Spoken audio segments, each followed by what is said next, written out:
The Balkans remain at the center of power competition for centuries between Russia and the West. Moscow pursues to acquire Balkan allies while the EU and NATO grow their regional influence. With Russia's invasion of Ukraine in 2022, a camp of pro-Russia relations persists in the Balkans. A survey in July 2022 reported that 66% of Serbs felt closer to Moscow than to the West, and that 40% favored an end to membership talks with the EU. As anti-Western nationalism is prevalent within the Balkans' public sphere, the war in Ukraine seems to be decreasing the benefits of cooperation with Russia. Russia is being driven out of the Balkan markets due to its widening economic gap with EU nations. Russia's share in Serbia's foreign trade increased somewhat in 2022, from 4.7% to 6.1%, but is still surpassed by the EU's 58.7%. The democratic decline in the Balkan region, including Serbia, impedes relations with the EU. Although Serbia has not formally joined anti-Russian sanctions, most Serbian businesses have to stand by them in practice because its economy is closely linked to the EU. In line with the EU, Serbian President Vučić simultaneously displays ties with Russia as a matter of necessity. In May 2022, Serbia concluded a new 3-year supply contract with Russian energy giant Gazprom, obtaining deliveries at beneficial prices. Russian ties are also focused on the economy in Bosnia and Herzegovina, with the leader of Bosnian Serbs, Milorad Dodik, lobbying for the construction of a new gas pipeline delivering Russian gas to the Balkans through the Black Sea. Despite the efforts, Russia's economic involvement in Bosnia and Herzegovina has almost disappeared. Its share in the country's foreign trade was an insubstantial 1.6% with the soaring gas prices of 2022. One of the reasons Russia's economic relationship may seem like a final area of focus is the belief that Russia's military capabilities are superior to NATO's in the Balkans.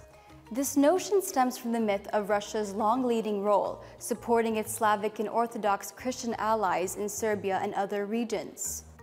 Will the myth of Slavic brotherhood persist and motivate Russian and Balkan relationships? What will the economic ties look like? And will NATO and EU's influence dominate in the future? My colleague Harun Kapcic will elaborate on these matters with Leon Hartwell, Senior Associate, LSE IDEAS.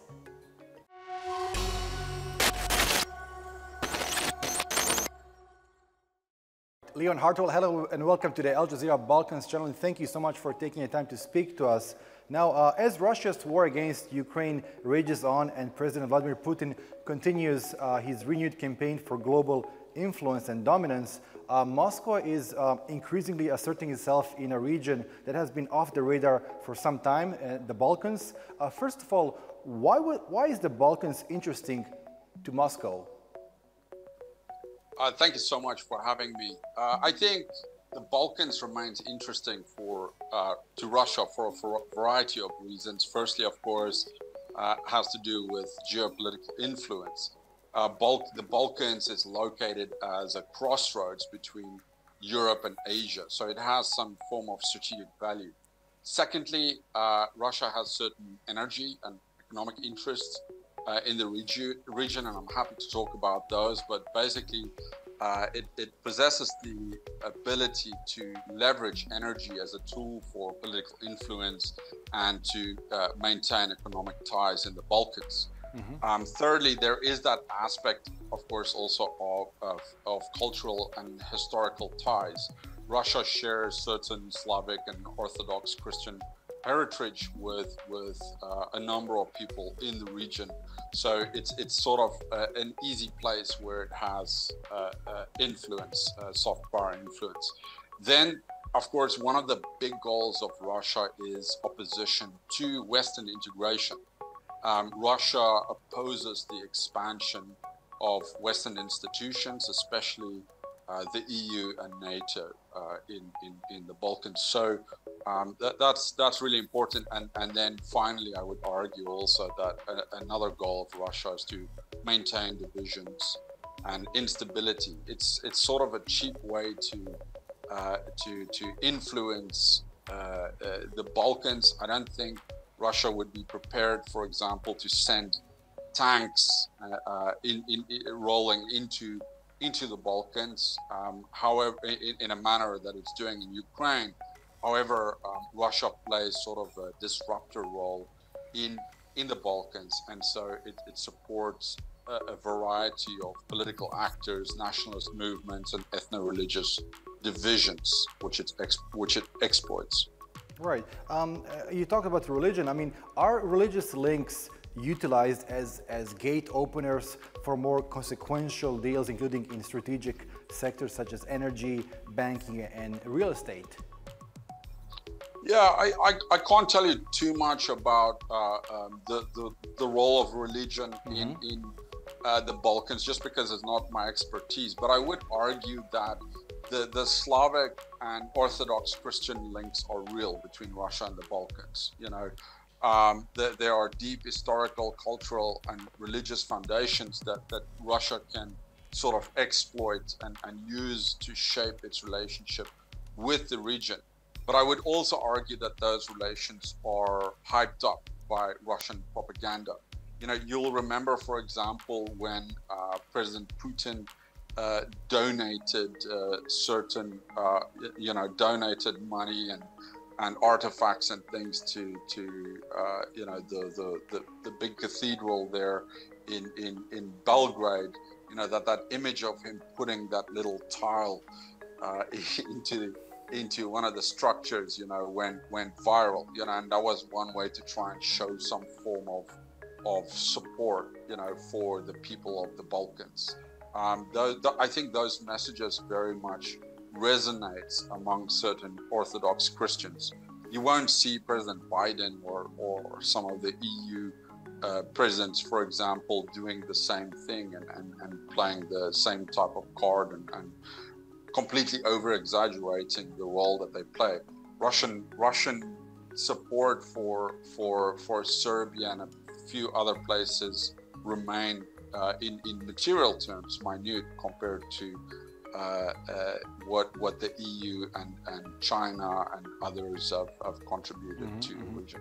Now, Russian overt and covert influence operations in the Balkans have been aimed at fostering local people-to-people connections and creating friendly constituencies and various levels of influence. Now, how successful has Moscow been? And I was wondering if you could compare Russian influence in this region before and after Russia's invasion of Ukraine. Yeah, I think Russia's success in the Balkans depends on which countries we're talking about, right? So in places like Bosnia and Herzegovina, particularly in Republika Srpska, for example, Russia has a fair amount of influence because, of course, Putin has Milorad Dodik to toot the Russian horn over there. Dodik has very strong ties with Russia. He even gave the highest order of Republika Srpska to Putin. I want to say it was in January of this year. You know, so I think influence always has to do both with supply and demand. And Russia doesn't have that much to supply in material terms to the Balkans, but there is a demand for it to play a role.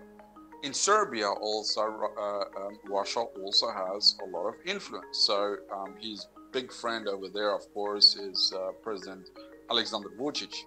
You know, that the Vučić has expressed his admiration for Putin on a number of occasions. You know, and I think those meetings between the two are often hyped up. I would, however, caution that I think relations between even in these even in Serbia as well as in Bosnia and a few other places are starting to change. You know, and we'll talk about Montenegro perhaps separately also. But I think recent support among Serbs has continues to be fairly high. A recent poll showed that 95% of Serbs see Russia as a true ally, compared to only 11% of Serbs who see the EU in the same way, despite the fact, as I mentioned, that Serbia is a major financial supporter of Serbia. 68% of Serbs stated that they believe NATO and not Putin was responsible for the war in Ukraine, with 80% opposed to Serbia. To Serbia sanctioning Russia. Right. You know, so there continues to be strong support for Russia, but I would also caveat a lot of these aspects too. You know, President Vučić, of course, plays this role of trying to be this kind of, it takes this, some people call it a neo-Yugoslav approach to the Balkans in the sense that he claims to be both pro-Western or pro-EU at least, and pro-Russian, right? And it's a difficult role to maintain, I think, especially during this time when you know, a lot of the things that Russia claimed it stands for, you know, have been exposed. So Serbia actually has announced that it will lift the moratorium on military exercises, and so and it will actually host a number of NATO countries in Serbia. I think it's around mid-June, end of June of this year. So I think that's really significant. You know, it will have to weigh its options and its moves with Russia. It's becoming more expensive to Vučić to be associated with Putin compared to like just pre-February 2022. Right. When you talk about Russian meddling in the internal affairs of Western Balkan states, is there also a tit-for-tat moment? I mean, you know, since NATO has been expanding across the former East Bloc, countries that Moscow still perhaps considers its own sphere of influence, does Russia feel entitled to reciprocate in NATO's inner yard, if you will? I think the thing is that you have to understand about the Balkans as well, and as you very well know, Russia still sees the Balkans as part of its backyard, right? So to a certain extent, and you know, it irks Russia that a lot of these Balkan countries want to be part of the EU, because so many of the Eastern Bloc countries have also been gobbled up by NATO and the EU, which means that every time that happened, Russia lost some of its influence. And so by promoting and fomenting instability in these countries, you know, Russia is able to keep them from integrating in NATO and the EU, as it has done, for example, in places like Georgia and Moldova. It's doing the same thing in a different manner, at least, you know, creating instability in Bosnia and Herzegovina, you know, and it tried very hard to keep Montenegro from joining NATO. You know, it's well documented that Russia attempted to sponsor a coup in Montenegro prior to its accession to NATO. Russia has also, for example, tried to fuel the flames between North Macedonia and Greece by promoting, you know, disinformation that would block people from supporting the Prespa agreements, right, for example. Mm-hmm, mm-hmm. Now, you know, you touched upon this a bit earlier, but unlike the post-Soviet Central Asian states or the Caucasus, Russia is incapable of physically penetrating the Balkans. Hence, does it rely on local politicians, biker gangs, media outlets? I mean, what are the channels that Russia uses to exert its influence in this part of the world? Yeah, you're exactly right. As I mentioned, Russia plays the role of disruptor. Yeah. And so what ultimately matters is not, for example, how many euros enter some of these Balkan states. Mm-hmm. You know, it matters like who you bribe. I think that's how Russia sees it. Right. And so if you bribe the right individuals, you know, they will say positive things about Russia while slamming Western countries. So you mentioned biker gangs, for example. You know, there are definitely there have been allegations that the Kremlin has provided aid to some of these biker gangs and some of these other criminal elements, you know, in order to further Russia's goals in the Balkans. But I think the media is also really important, because you have to remember that Russia defines information warfare as not something that merely takes place during wartime, but it takes place all the time. So it's a free for all. You can use disinformation all the time. So in the Balkans, of course, the role of Sputnik Serbia, for example, and more recently also RT that entered the market, you know, play very prominent roles in order to sort of seed the information sphere with pro-Russian narratives and anti-Western, anti-NATO, anti-US, anti-EU narratives.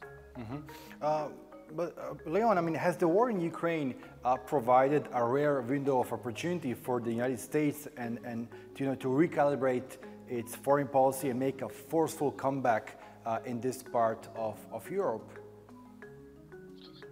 I think it has, to a certain extent. There is, I mean, there are both pros and cons. The Russia-Ukraine war has really put the emphasis on Ukraine and what type of support Ukraine needs. But as you also know, for example, the U4 mission has doubled in terms of those serving there. There are major efforts to try and resolve some of the ongoing disputes, most notably Serbia and Kosovo. Now, whether that's successful is a different matter, and it's a whole different issue.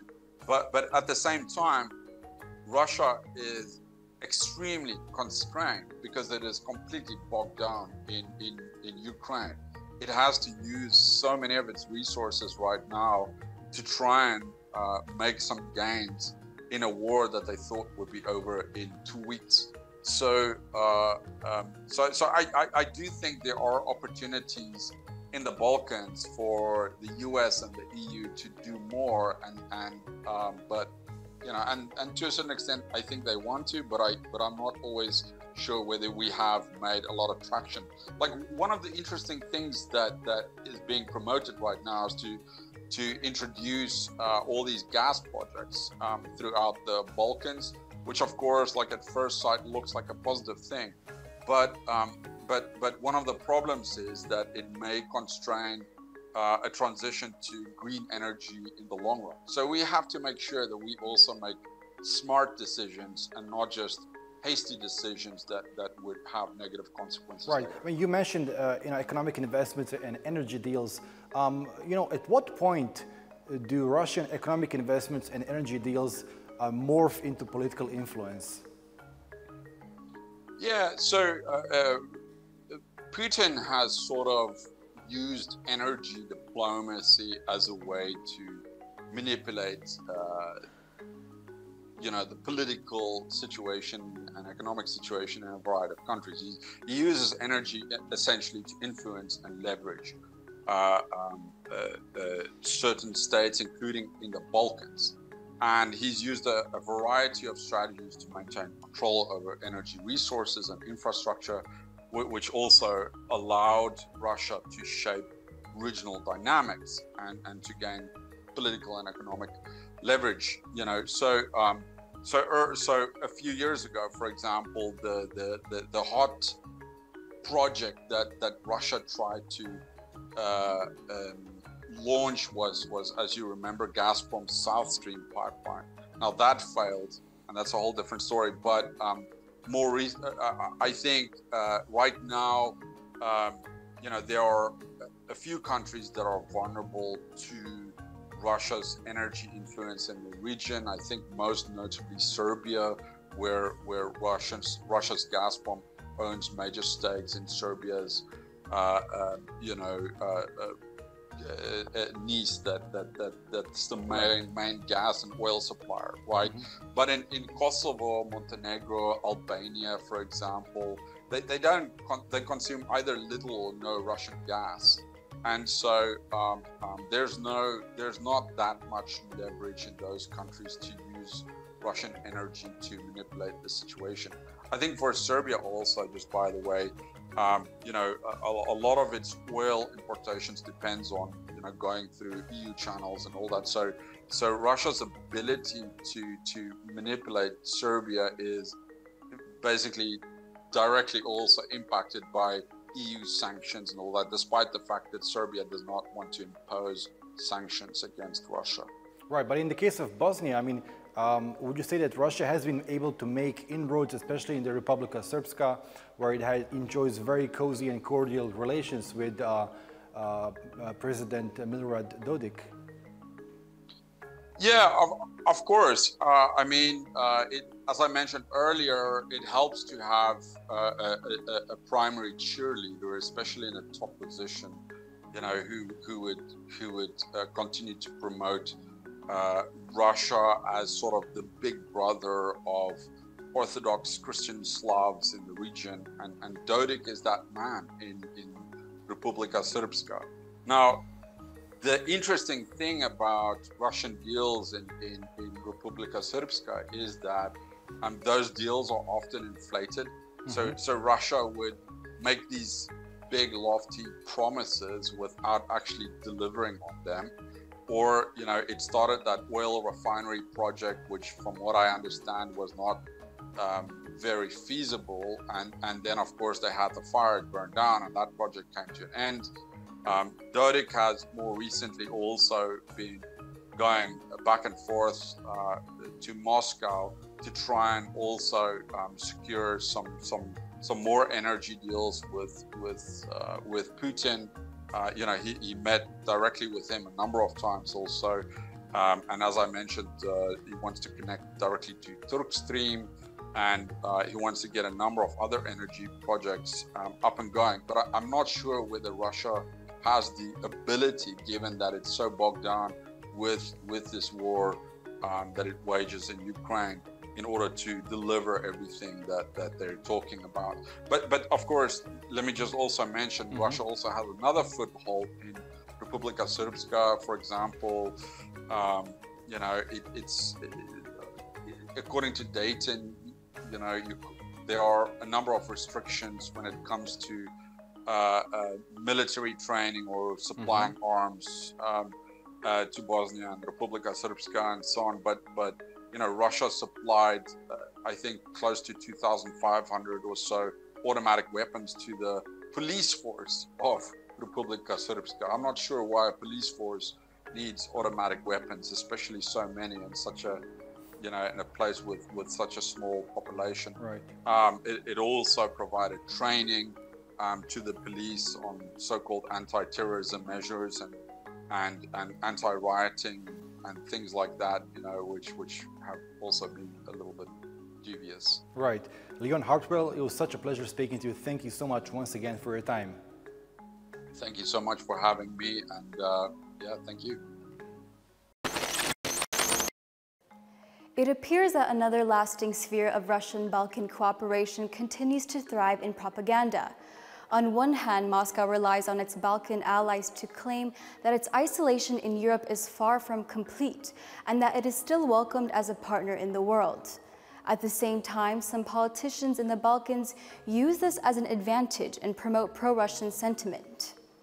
Russian propaganda aims to display that there is an alternative to the Western liberal democratic system and that it is Putin's system. At a time when Russia is struggling to achieve its security commitments in Moldova, Syria, and Central Asia, it is uncertain whether Moscow's previous threats to intervene militarily in the Western Balkans can come to actualization due to the distant borders and surrounding NATO states.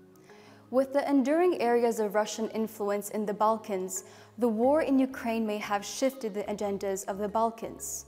We now see that pro-Russian parties in Montenegro have turned their emphasis away from anti-NATO and pro-Kremlin slogans to identity and corruption.